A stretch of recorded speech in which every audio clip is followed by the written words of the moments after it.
Барлықтарыңызға сәлеметсіздерме? Сәлемдестер, қалайсыздар? Камераның алдында Юлия from Казахстан. Приветствую вас, дамы и господа, перед камерой Юлия from Казахстан, и мы продолжаем учиться читать по-казахски. И сегодня у нас с вами новое интересное словосочетание, аж из 3 букв состоящее. Құрылыстың жалпы өнімі. Құрылыстың жалпы өнімі. Құрылыстың жалпы өнімі. Давайте скорее научимся это читать. И какое у нас первое правило, чтобы прочитать большое слово?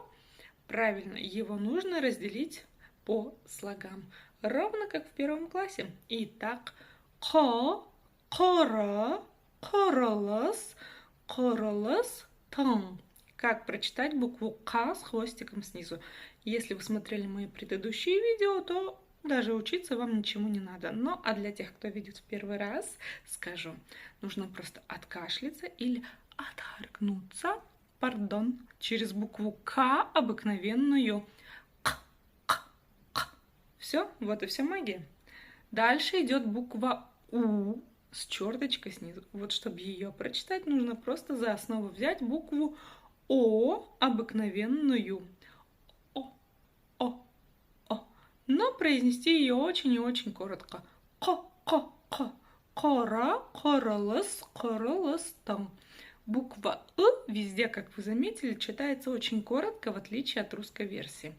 Ну и как произнести букву «н» с хвостиком снизу?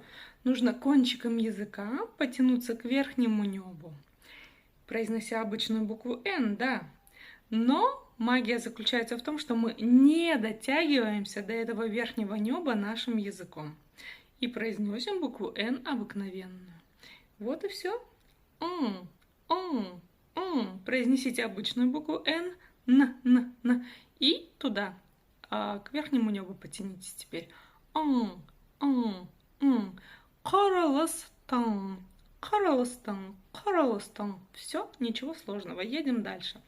Жалпы, жалпы. Буква «ы» читается очень коротко. И слово «өнім». Чтобы его прочитать, за основу нужно взять букву «ё».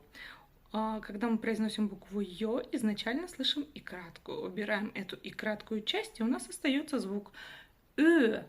Дальше что у нас идет? Идет палочка с точкой. Палочка с точкой – это нечто среднее между буквами «ы» и «и» по мягкости. Өнім. Өнім. Құрылыстың жалпы өнімі. Құрылыстың жалпы өнімі. Итак, дамы и господа, надеюсь, у вас все получилось, вы смогли прочитать это словосочетание. Ну а с вами была я, Юлия from Казахстан, и